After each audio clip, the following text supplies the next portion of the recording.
सब समस्याओं का समाधान होता है, लेकिन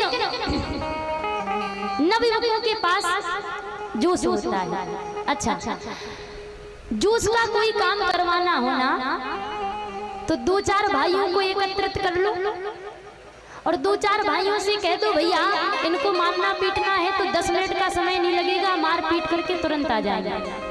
लेकिन वही बात यदि होश का काम करवाना हो और होश के काम के लिए इनसे कहो तो वो इनसे होने वाला नहीं है। उसके लिए आपको दो चार बुजुर्गों को बैठाना होगा, फिर वो जो बात आपको बताएंगे वो होश पूर्वक की जाती है। एक बार एक ट्रेन में जो है 5 भैया सफर कर रहे थे और एक दादाजी भी विराजमान थे। तो जैसे ही पांचों युवक जिस स्टेशन से चढ़े, अब पांचों युवक ने देखा कि दादाजी बैठे हैं तो उन लोगों को कुछ जचा नहीं महाराज।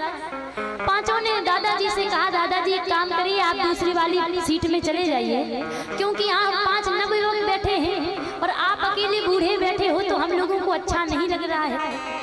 अच्छा, दादाजी भी पुरानी खीर हैं, ऐसे थोड़ी ना मान जाएंगे। दादाजी बोले क्या हम तुम्हारे सर पे बैठे हैं जो चले जाएं? हमारी सीट है, हमने भी पैसे दिए हैं तो हम तो जाने वाले नहीं हैं। पांचों ने सोचा कि जब घी सीधी उंगली से ना निकले तो उंगली टेढ़ी करनी पड़ती है। पांचों में से एक भाई बोला कि सुनो एक काम करते हैं, जंजीर खींच ले। दूसरा बोला जंजीर खींचोगी तो होगा क्या पता है तुरंत टीटी आ जाएगा और जुर्माना लगेगा।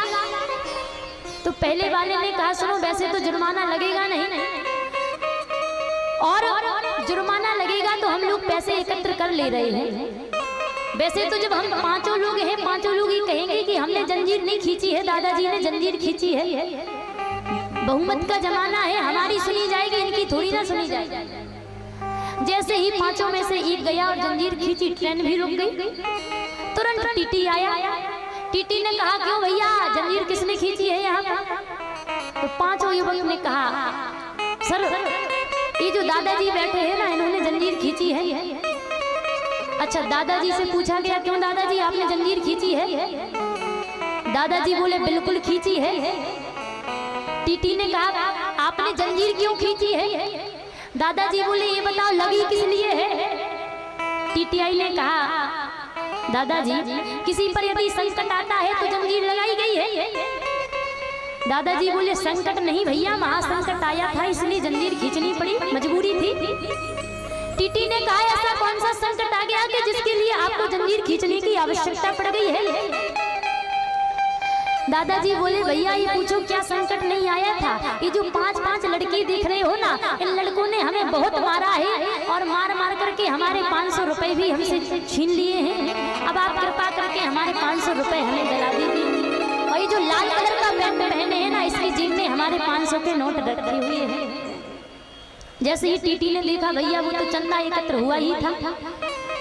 दादाजी बोले हाँ यही है, हमारे 500 के नोट हमें दे दीजिए, हम अगले स्टेशन पर उतर जाएंगे।